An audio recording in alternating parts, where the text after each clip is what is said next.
السلام علیکم ورحمۃ اللہ۔ السلام علیکم ورحمۃ اللہ۔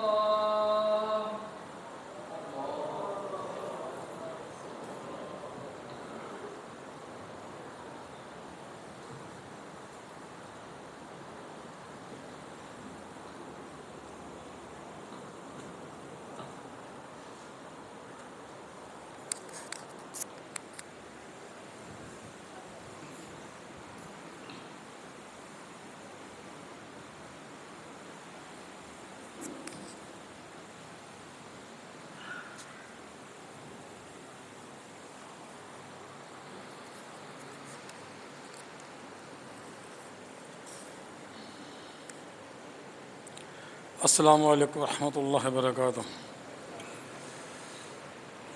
الحمد للہ وحدہ والصلاۃ والسلام علی من لا نبی بعد، اما بعد رب اشرح لی صدری ویسر لی امری واحلل عقدۃ من لسانی یفقہوا قولی رب زدنی علما سبحانک لا علم لنا الا ما علمتنا انک انت العلیم الحکیم۔ عزیزان محترم، آپ لوگوں نے سورہ انعام کا آخری حصہ سماعت فرمایا، اور سورہ اعراف بھی آپ شروع ہو چکی ہے اور اس کا بھی ایک حصہ آپ نے سماعت فرما لیا۔ تو یہ ہم نے سورہ انعام سنی ہے، اس میں ذکر بھی آپ سن چکے تھے کہ اللہ سبحانہ و تعالیٰ نے ابراہیم علیہ السلام کا تذکرہ کیا کہ ابراہیم علیہ السلام ایک ایسے گھر میں پیدا ہوئے جو ایک بت گر کا گھر تھا، یعنی کہ جو بت بنانے والا، بت فروش اور گھریں کہ اللہ سبحانہ و تعالیٰ کو ہدایت دیتا ہے۔ ابراہیم علیہ السلام کے جو والد تھے آزر، یہ بت گر تھے، بت بنانے والے، بت فروش، اور معاشرہ شرک کے اعتبار سے اتنا کرپٹ تھا، بت پرستی یا ستاروں کو پوجنا، چاند کو پوجنا یا سورج کی پرستش کرنا، یہ معاشرہ تھا۔ اللہ سبحانہ و تعالیٰ نے ایسے معاشرے میں سیدنا ابراہیم علیہ السلام کو پیدا کیا، اور شروع سے ہی ایک جستجو رہی۔ اللہ تعالیٰ نے قرآن کریم میں ارشاد فرمایا ہے کہ ابراہیم علیہ السلام نے شروع ہی سے بت پرستی کو تو ریجیکٹ کر دیا تھا کہ جس کو ہم خود بنائیں کیا وہ الہ ہو سکتا ہے۔ اللہ نے تذکرہ کیا کہ وَإِذْ قَالَ إِبْرَاهِيمُ لِأَبِيهِ آزر، کہ جب ابراہیم علیہ السلام نے اپنے باپ آزر سے کہا کہ اتخذ اصنامًا آلہہ، کیا تم نے بتوں کو اپنے الہ بنا رکھا ہے؟ جن کو ہم خود بناتے ہیں کیا وہ الہ ہو سکتے ہیں؟ انی اراک وقومک فی ضلال مبین، یہ ایک بہت بڑی جرت ہے۔ اپنے باپ سے کہا کہ میں تجھے بھی اور تیری قوم کو بھی گمراہی میں دیکھتا ہوں۔ حالانکہ معاشرے میں ایک مقام تھا باپ کا، کس وجہ سے کہ یہ لوگوں کے معبودوں کو بناتا ہے، ان کو بناتا ہے اور بیچتا ہے۔ لیکن بیٹے نے دو ٹوک الفاظ میں جب توحید سمجھ میں آ گئی تو برداشت نہیں کیا کہ بت تو کسی کام کے ہی نہیں ہیں۔ ہاں البتہ ستارے ہیں، چاند ہے، سورج ہے، اس سے کچھ منفعت ہے، کچھ فائدے ہیں۔ لوگ ستاروں کے ذریعے راستہ معلوم کرتے تھے تو یہ فائدہ ہے، چاند کے ذریعے روشنی حاصل کرتے ہیں، سورج کے ذریعے توانائی حاصل کرتے ہیں۔ تو یہاں انہوں نے اللہ تعالیٰ نے بھی ایک یہ ان کا ایک انداز اپنایا کہ جب ابراہیم علیہ السلام اس تحقیق کے ساتھ رات کو لیٹے اپنے بستر پر، تو راہ کوكب، ستاروں کو دیکھا اور کہنے لگا کہ یار کیا یہ ستارے رب ہو سکتے ہیں؟ ھذا ربی، یہ میرے رب ہیں۔ فلما افلا، لیکن جب رات گزری اور وہ ستارے غروب ہو گئے تو بے ساختہ کہا قال لا يحب الافلین، کہ جس کو زوال آ جائے، جس چیز کو زوال آ جائے جو اپنی قوت کو برقرار نہ رکھ سکے وہ الہ نہیں ہو سکتا. جو اپنے آپ کو نہ سنبھال سکے، قوت نہ رکھ سکے، وہ الہ نہیں ہو سکتا. پھر فرما را القمر بازے گا، اور پھر چاند کو، کیونکہ ستارے کچھ کم ہوتے ہیں، چاند کچھ زیادہ روشنی والا ہوتا ہے. تو جب چاند کو دیکھا تو پھر بھی یہ الفاظ قال ھذا ربی، کہ لوگ جو اس کو اپنا رب مانتے ہیں کیا یہ رب ہو سکتا ہے؟ تو یعنی کہ یہ سوچ میں ہی تھا کہ فلما افل، جب دیر ہوئی تو چاند بھی غروب ہو گیا، یعنی اس کو بھی زوال آ گیا. تو کتنے قال لئن لم یہدنی ربی، اللہ اکبر، اگر میرا رب مجھے ہدایت نہیں دے گا، یہ نہیں کہا کہ ہدایت میرے پاس ہے، کیا کہا؟ اگر میرا رب مجھے ہدایت نہ دے گا تو لأکون من القوم الضالین، تو میں گمراہوں میں ہو جاؤں گا. یعنی گمراہی سے مجھے اگر کوئی ذات بچا سکتی ہے تو اللہ سبحانہ و تعالیٰ کی ذات ہے. ابراہیم علیہ السلام. اور پھر فلما رأى الشمس بازغا، جب سورج کو چمکتے ہوئے دیکھا تو کہنے لگا ھذا ربی ھذا اکبر، ہو سکتا ہے لوگ اس کو کہتے ہیں یہ رب ہو، کیونکہ یہ بہت بڑا ہے، لوگ اس سے بڑا فائدہ اٹھاتے ہیں.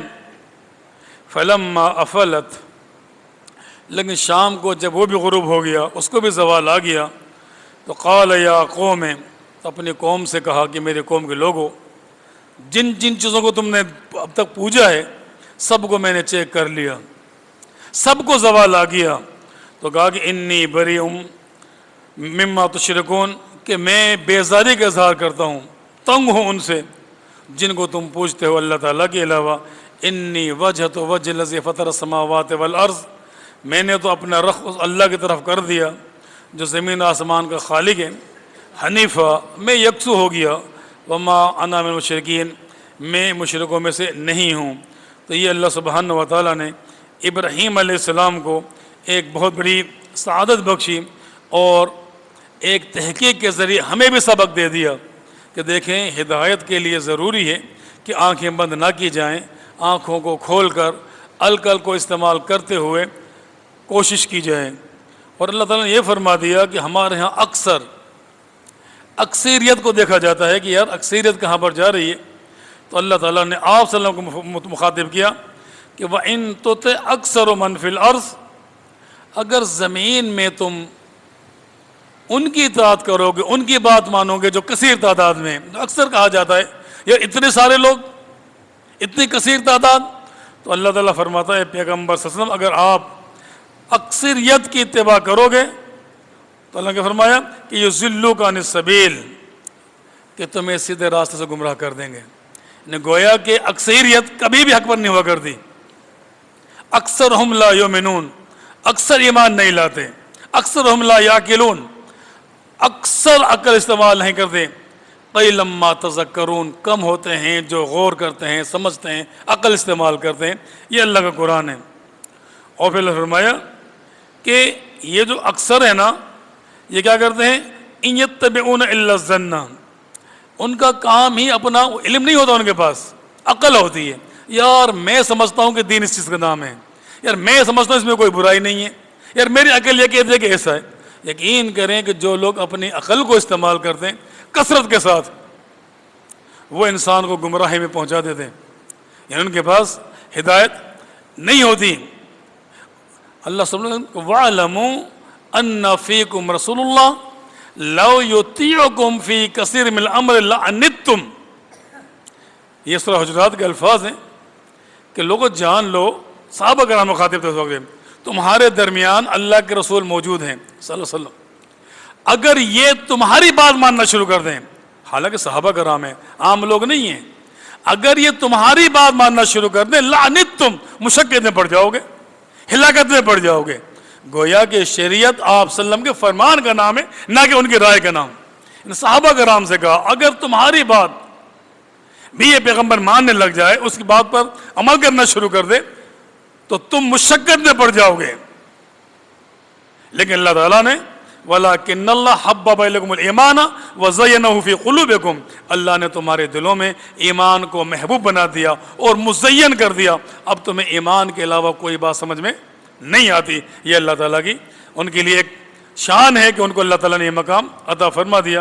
تو اللہ تعالیٰ نے بتایا کہ لوگوں جو اکثریت کے پیچھے آپ نہ چلیں، اکثریت تو اکثر گمراہی کی طرف جاتی ہے، اور پھر اللہ سبحانہ و تعالیٰ نے صراط مستقیم کا تعین کیا۔ یاد رکھیں ایک ہی صراط مستقیم ہے، ایک ہی، جس پر چل کر انسان جنت کو جا سکتا ہے، اور کوئی راستے نہیں ہیں۔ ابھی آپ نے یہ سماعت فرمایا تھا کہ وَأَنَّ هَذَا صِرَاطِ مُسْتَقِيمًا فَاتَّبِعُوهُ، اے لوگو بے شک یہ میرا سیدھا راستہ ہے، اس کی اتباع کر لو، اس پر چل جاؤ۔ وَلَا تَتَّبِعُوا السُّبُلَ، اور جو بہت سارے راستے ہیں ان سے بچ جاؤ۔ کیوں؟ فَتَفَرَّقَ بِكُمْ عَنْ دِینِهِ، یہ تم عن سبیلہ، یہ تمہیں سیدھے راستے سے گمراہ کر دیں گے۔ آپ صلی اللہ علیہ وسلم نے اس کی بڑی اچھی مثال سمجھائی۔ عبداللہ بن مسعود الراوی ہیں، وہ فرماتے ہیں کہ خط لنا رسول اللہ صلی اللہ علیہ وسلم خطن، ہم بیٹھے ہوئے تھے، آپ صلی اللہ علیہ وسلم نے ایک سیدھا خط کھینچا۔ قال ھذا سبیل اللہ، کہا کہ یہ اللہ کا راستہ ہے۔ کیا فرمایا؟ یہ اللہ کا راستہ ہے۔ ثم خط خطوطہم عن یمینہ وعن شمالہ، پھر آپ صلی اللہ علیہ وسلم نے اس سیدھے خط کے دائیں طرف بھی کچھ خط کھینچے اور بائیں طرف بھی کچھ خط کھینچے۔ کہا ھذا سبل، یہ راستے ہیں۔ کہا سیدھے راستہ جن، کہا یہ ھذا سبیل اللہ، اور اس کے دائیں بائیں خط کھینچے اور فرمایا کہ یہ راستے ہیں۔ وہ فرمایا ان میں سے ہر راستے پر شیطان بیٹھا ہوا ہے۔ کیا فرمایا؟ یہ سیدھے راستے کے دائیں بائیں جو راستے ہیں، اس پر ہر راستے پر شیطان بیٹھا ہوا ہے۔ یدعو الیہ، تو تمہیں بلاتا ہے کہ لوگوں یہ سیدھا راستہ یہاں پر آ جاؤ۔ اور پھر آپ صلی اللہ علیہ وسلم نے قرآن کریم کی آیت تلاوت کی کہ ان ھذا صراط مستقیما فاتبعوہ، اے لوگوں یہ جو سیدھا راستہ ہے نا، یہ میرا راستہ ہے، اس کی اتباع کر لو۔ ولا تتبعوا السبل، اور یہ جو دائیں بائیں راستے ہیں ان کی اتباع نہ کرنا۔ کیوں؟ فتفرق بکم عن سبیلہ، یہ تمہیں سیدھے راستے سے صراط مستقیم سے گمراہ کر دیں گے۔ تو یہ ہمیں اللہ سبحانہ و تعالیٰ نے سیدھے راستے کا، صراط مستقیم کا تعین کیا، اور یقین کر لیں کہ یہ صراط مستقیم ہی کامیابی کی اساس ہے۔ اللہ سبحانہ و تعالیٰ نے آپ صلی اللہ علیہ وسلم کو مخاطب کیا سورہ زخرف میں کہ فَاسْتَمْسِكْ بِالَّذِي أُوحِيَ إِلَيْكَ إِنَّكَ عَلَىٰ صِرَاطٍ مستقیم، کہ فَاسْتَمْسِكْ، آپ چمٹ جائیں۔ آپ صلی اللہ علیہ وسلم کو اللہ حکم دے رہا ہے کہ فَاسْتَمْسِكْ، آپ مضبوطی سے تھام لیں، پکڑ لیں، چمٹ جائیں۔ کس کو؟ بِالَّذِي أُوحِيَ إِلَيْكَ، اس چیز کو جو اللہ نے آپ پر وحی کی ہے، کہ وحی سے چمٹ جائیں۔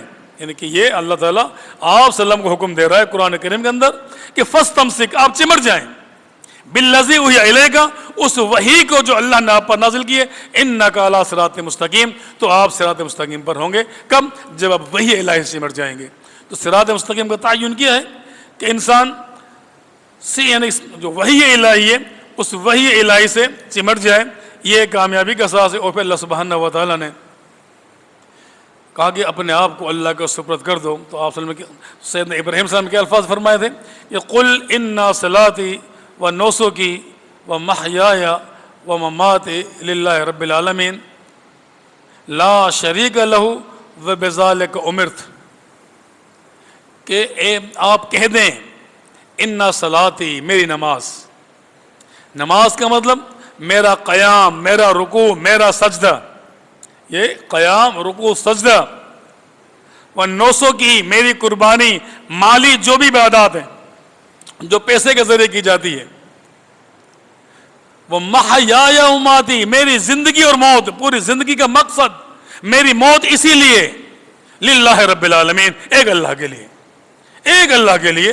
فرمایا کہ لا شریک لہ، اس کا کوئی شریک نہیں ہے، وَبِذَالِكَ أُمِرْتُ، مجھے اسی کا حکم دیا گیا ہے۔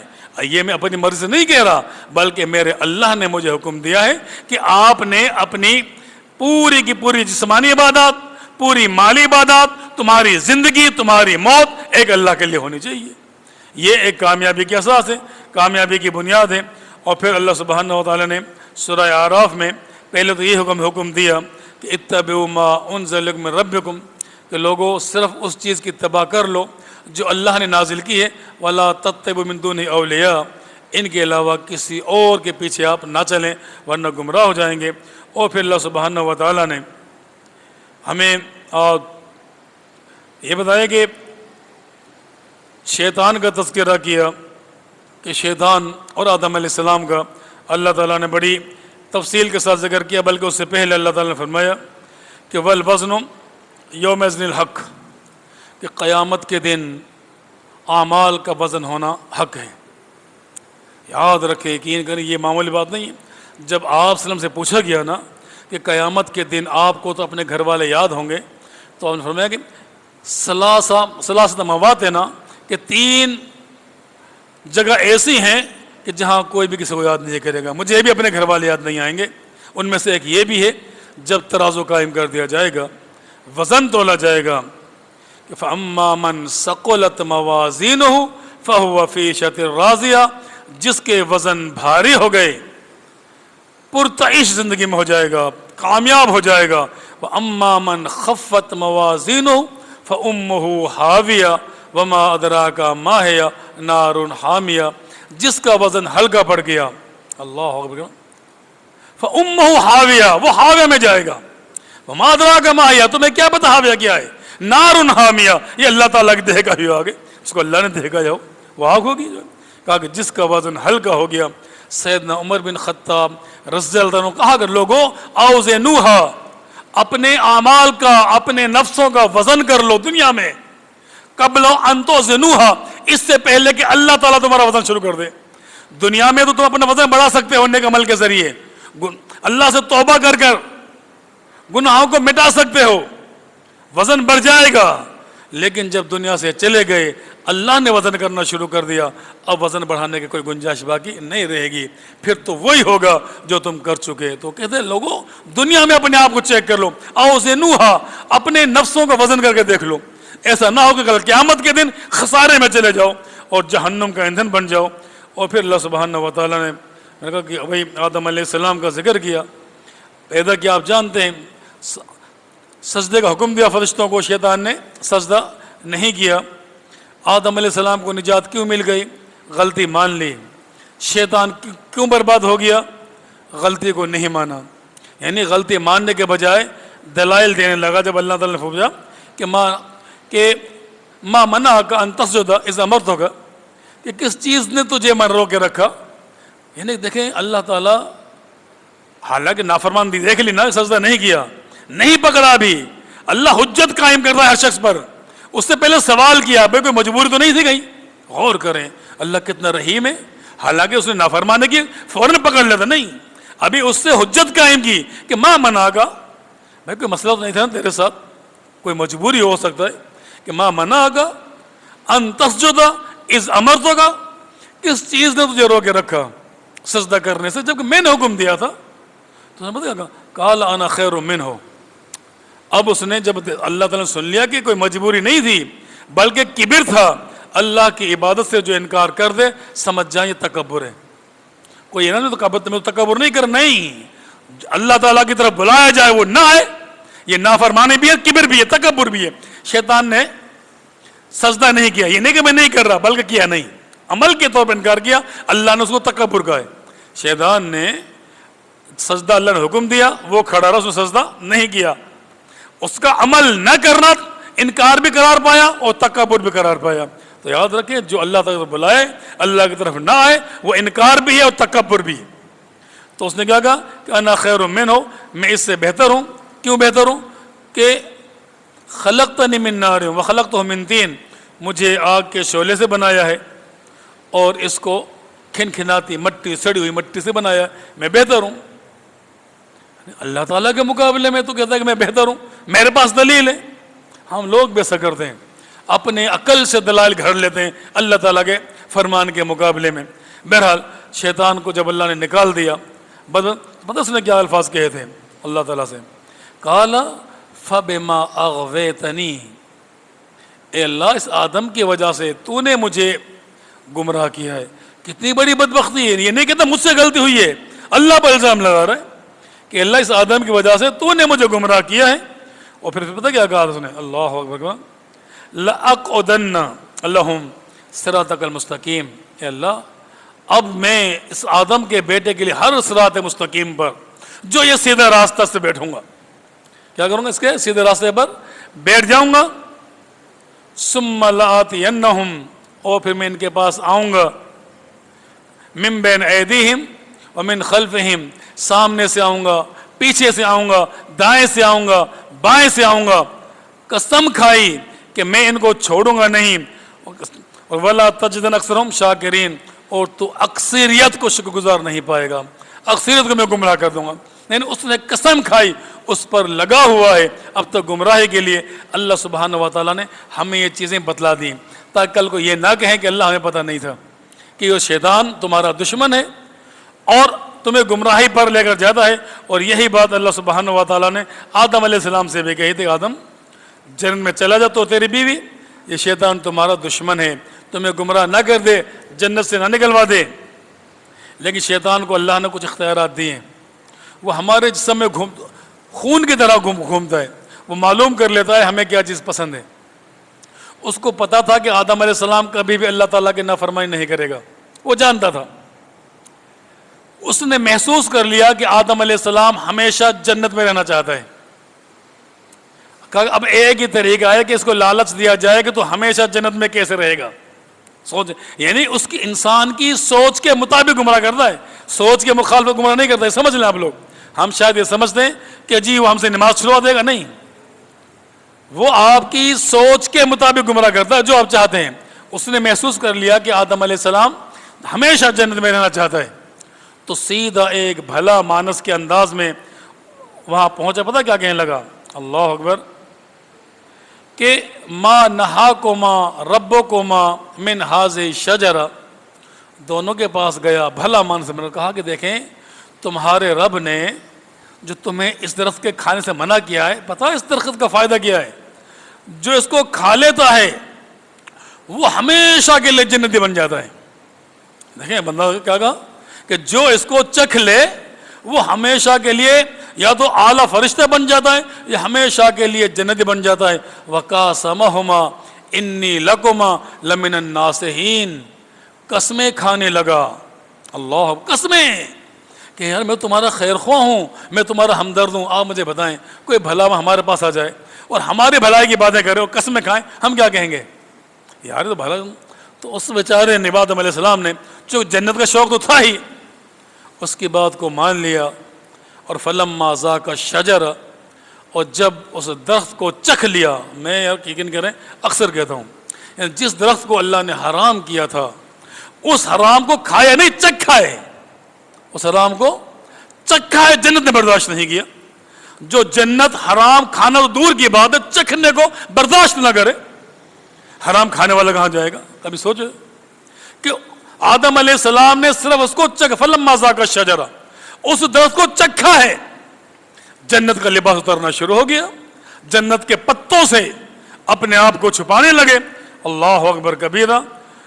یعنی کہ اور پھر اللہ سبحانہ و تعالیٰ نے ان سے کہا تھا کہ آدم تم سے نہیں کہا تھا کہ شیطان تمہارا دشمن ہے؟ میں نے تم کو منع کیا تھا کہ شیطان کی پیروی نہ کرنا، یہ تم دونوں کا دشمن ہے، یہ تمہیں گمراہ کر دے گا. آدم علیہ السلام نے بغیر کسی حول حجت کے، بغیر کسی یہ کہے کہ جی شیطان نے ایسا کیا ہے، فوراً اپنی غلطی کو مانا، فوراً سمجھ گیا کہ یہ غلطی مجھ سے ہوئی ہے، میں رب نے منع کیا تھا اور میں کروں. تو فوراً ربنا ظلمنا انفسنا وَإِن لَّمْ تَغْفِرْ لَنَا وَتَرْحَمْنَا لَنَكُونَ مِنَ الْخَاسِرِينَ. فوراً دعا کی کہ اللہ مجھ سے ظلم ہو گیا. دیکھیں ربنا ظلمنا انفسنا، اے اللہ ہم نے اپنے اوپر ظلم کیا ہے، ہم نے ظلم کیا ہے، اللہ یہ ذاتے کیے، تیرا حکم تھا میں نے نافرمانی کی ہے، اے اللہ میرے پاس کوئی حجت نہیں ہے اپنے گناہ کے لیے، اپنی غلطی کے لیے، میں نے ظلم کیا ہے. وَإِن لَّمْ تَغْفِرْ لَنَا وَتَرْحَمْنَا. یہ دو چیزیں ہیں، اگر تم نے معاف نہ کیا اور رحم نہ کیا، کیونکہ اللہ کی رحمت کے بغیر جنت نہیں ہے. یعنی جو مقام مجھ سے نکل گیا، اے اللہ مغفرت کے ساتھ رحمت بھی چاہیے، تو مغفرت بھی مانگنی ہے اور اللہ تعالیٰ سے رحمت کا سوال بھی کرنا ہے. اللہ سبحانہ و تعالیٰ ہمیں سمجھنے کی اور عمل کی توفیق دے. وما توفیقی الا باللہ. اللہ